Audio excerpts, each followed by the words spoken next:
Hi everybody, welcome back to our cooking show, always here with my mother Franca. Today on our channel we are showing you a simple classic. Today, Ma, what are we making? Marinated eggplants. And we'll show you just how to make it. Coming up next on Love What You Eat.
So I ended up cutting them thin because I like my bite to be a little bit more thin of a melanzane of the eggplant, pickled eggplant, and I sprinkled every layer with a good amount of salt. Any type of salt will do.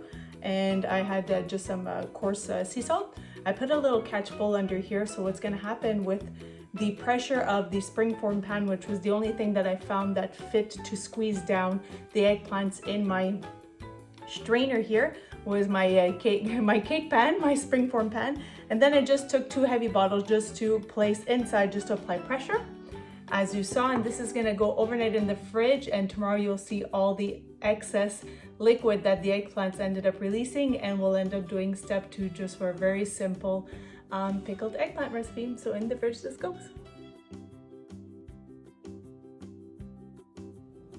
Okay, so it is the next day and I have added a little bit more weight.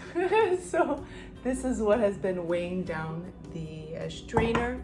It is, I would say, about 14 to 16 hours or so. You can do this a full 24 hours, but I just want to get the next process done. So what I'm going to do is remove the weight. I'll bring you in on a closer look. I'm going to be showing you how much water was how much water seeped out from the eggplants. I'm gonna be squeezing them, and I'm going to be placing them in a clean bowl, and then I'm gonna bring up to boil some vinegar. I'm gonna do equal parts, just enough to pour over after I squeeze the eggplants. I'm gonna put them in a fresh bowl, and then I'll let them soak for a couple of hours before squeezing them once more, and then seasoning them and jarring them and topping them off with olive oil. So that's basically what you'll see me do close up. Here we go.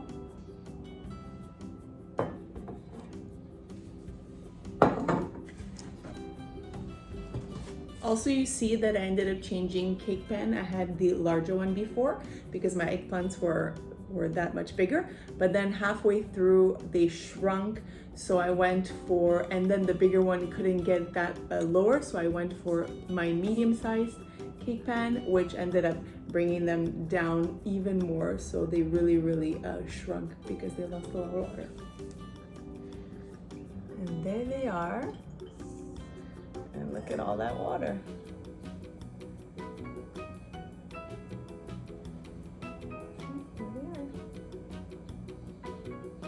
So I'm going to dump all this water out, and I'm going to use this bowl again to submerge them.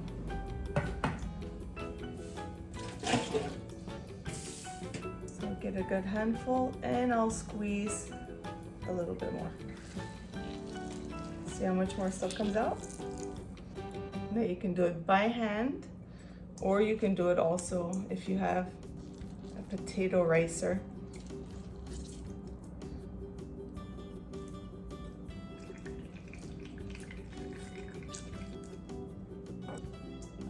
And that's it. That's it. There you go. Look how much more liquid we squeezed out. See that? Now I have some white wine vinegar. We're gonna do some equal parts.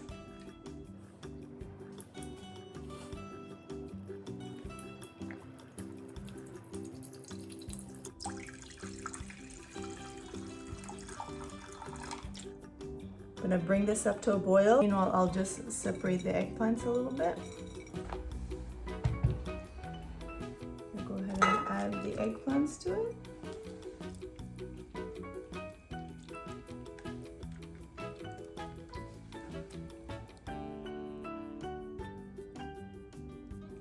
So I'm gonna let it sit in here until it gets to room temperature, just to absorb a little bit more of that vinegary flavor, which I like. And then afterwards, once it's at room temperature, I'll probably pass it through the potato ricer, to really get as much out as I want, and then separate it, season it, jar it, and that's basically it. Some people omit the step of doing it warm. Some people even boil it for a minute over stovetop. Some people just soak them overnight. Some people soak them cold. It's so many different methods. I just find pouring it over here and just letting it come to room temperature pretty quick and easy, but I find when you pour it over warm, it just, I don't know, in my flavor profile, it absorbs it a little bit better. So that's it. It's gonna absorb that yummy goodness. And then next step in a couple of hours for the squeezing and the last seasoning.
Okay, so in the video you saw obviously the background, the countertop was different. I was doing this at home. This is so simple to make as you see in the video, but it does take a couple of days, and I don't live with my mom, unfortunately.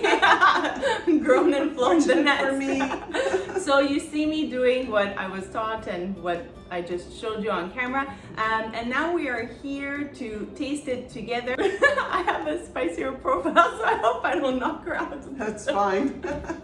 With the spice that I put. Anyways, so we're gonna be doing a classic that you've seen us do on the channel before, and that will link the video here in the cutlet video. We're gonna be putting it in a panino. We're gonna be grilling it and sampling these delicious marinated eggplants, which you can put honestly as a contorno. You can put it on the side. You can put it just on a nice piece of pagnota with your roasted peppers and some cheese and some salsiccia just to munch on. You can chop these up and sprinkle them over some pasta. So much you can do with this base. Even a crostini, oh my god! Or add it also like in a bowl on your charcuterie board. Yes, so much things you can do with this. These are so versatile and can keep for a very long time, and we're just gonna enjoy it in a classic way that we really love, and we'll link that video above for you guys if you want to take a look at it. And here we go, closer look to create this delicious panino. We're gonna sample these at the end.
There we go. All right, and there we have it. We basically just built up our panino, and we put it between a press just to grill it and be like a nice warm panino sandwich. So good. What you saw my mom do obviously was just refill it with oil. And why do we do that? It's very important to always keep them submerged in oil, even if you keep them in the refrigerator, because if not, they become moldy. And that goes for anything that, you know, like roasted peppers or whatever. So anything that you take out, I mean, always add the oil that you used to jar them, and always make sure that they're covered with oil at the top before putting them in the fridge. And now they'll keep long, and back in the fridge they go. So if you see my mom put it down, it's for the heat. But no, that's fine. But it'll be fine. As soon as we open up the jar, we both went, oh, this smells so good. It does. So I'm salivating for this. All right, you want to grab a piece? Grazie. Okay. There we go. Buon appetito. Buon appetito, favorito, buon appetito.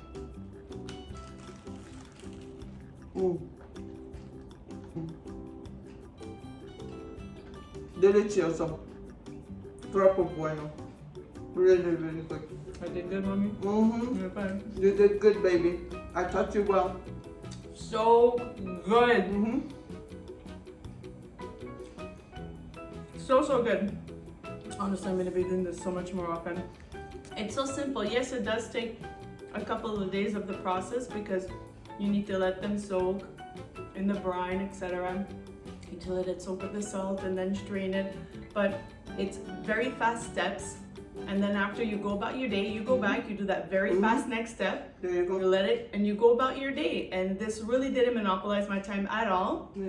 And I was able to preserve the vegetable and enjoy it in many different ways, like we just mentioned, over pasta, in paninos, on the side, with the crostini, endless possibilities. We really hope you guys give this one a try, and if you do, let us know in the comments down below. Can't wait to finish this. We're gonna get off camera. We just want to thank you guys for tuning in weekly. We truly appreciate it. And for those of you who haven't checked out our website yet, you can check it out here below at www.lovewhatyoeat.net, where you'll be able to see all the visual step-by-step photos to help you recreate or inspire you to make your own. Thanks for my mom for always giving me her time.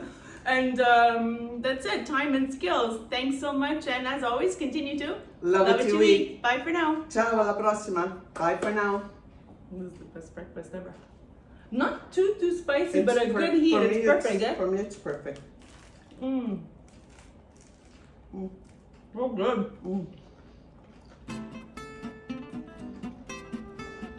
Buonissimo. I nailed it. That's a wrap. So good.